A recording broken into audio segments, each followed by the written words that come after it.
কৃতজ্ঞতা জানাই। আর মাত্র 2টা দিন বাকি। এই 2টা দিন রাত দিন না ঘুমিয়ে আল্লাহর রহমতে মানুষ আমাদের পক্ষে, ভোটাররা আমাদের পক্ষে, ধানের শীষের পক্ষে।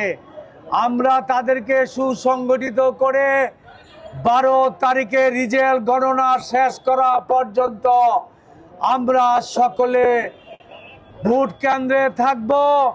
সকালবেলা ভোট নিজেরটা দিব, তারপর এলাকায় যাব, আত্মীয় স্বজন মহল্লাবাসী বন্ধু বান্ধবদের ভোট কেন্দ্রে আনবো। দুপুরে খাবার খাবেন, বিকাল বেলা রেজাল্ট না নিয়ে কেউ ভোট কেন্দ্র থেকে বের হবেন না। পুলিং এজেন্ডা যারা আছেন, আপনাদের দায়িত্ব ভিতরে সঠিকভাবে গণনা করে প্রিসাইডিং অফিসারের কাছ থেকে রেজাল্ট শিটটা সই করে আনা, এবং বাইরে আমরা যারা থাকব সকলে রেজাল্ট না নেওয়া পর্যন্ত শক্ত অবস্থানে থাকবেন। কারণ পতিত স্বৈরাচারের দোসররা বিভিন্ন রন্ধে রন্ধে প্রশাসনের বসা, আর তথাকথিত বেস্টের টিকিট বিক্রিকারীরাও বিভিন্নভাবে অপপ্রচার করছে। তাদেরও কিছু লোক ওই যে গুপ্তভাবে প্রশাসনে ঢুকেছে, এরা আওয়ামী দূষর চেয়ে আরো ভয়ঙ্কর। যারা মুনাফেক, যারা নিজের আদর্শ গোপন করে মিথ্যাচার করে, তাদের কাছে যেমন ইসলাম নিরাপদ নয়, সরকারি দায়িত্ব নিরাপদ নয়। সুতরাং এই তথাকথিত স্বৈরাচারের দূষর এবং জামাতের নামে গুপ্ত প্রশাসনের লোক, তাদের সম্পর্কে সাবধান থাকতে হবে, সতর্ক থাকতে হবে। 12 তারিখ সকাল থেকে রেজাল্ট নেওয়া পর্যন্ত কেন্দ্রে থাকতে হবে। শান্তিপূর্ণভাবে কোনো অবস্থায় কারো উস্কানিতে পা দিবেন না। তারা কোনো কেন্দ্রের ইলেকশন বন্ধ করার পায়তারা করতে পারে।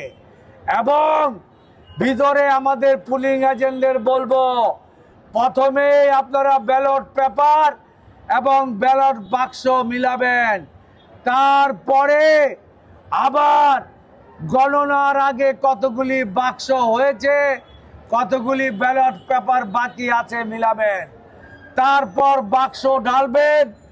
বাক্স ব্যালট পেপার প্রথম সব গণনা হবে, তারপর বাছাই হবে। দেখা গেল যদি 2000 ব্যালট বা পেপার পড়ে, টোটাল গণনার পর যদি বেশি হয়, প্রিসাইডিং অফিসারের জবাবদিহি করতে হবে। কারণ আমরা শুনছি তারা অনেক রকম পরিকল্পনা এবং ষড়যন্ত্র করছে। তারা ভুয়া ব্যালট পেপার বানিয়ে পকেটে করে নিয়ে একটার সাথে 2টা দিয়ে দিতে পারে। সেই কারণে এই গণনার সিস্টেমে যেতে হবে। আমরা কোনো অবৈধ কাজ করতে চাই না, আমরা কোনো ভুয়া ভোট চাই না। আমরা চাই ঢাকা 11 আসনের প্রত্যেকটা ভোটার যাতে সঠিকভাবে, এবং খেয়াল রাখবেন স্বল্প সময়ের ভিতরে যাতে ভোট দিতে পারে। আমাদের ধানের শীষের ভোটটাই সবচেয়ে গুরুত্বপূর্ণ।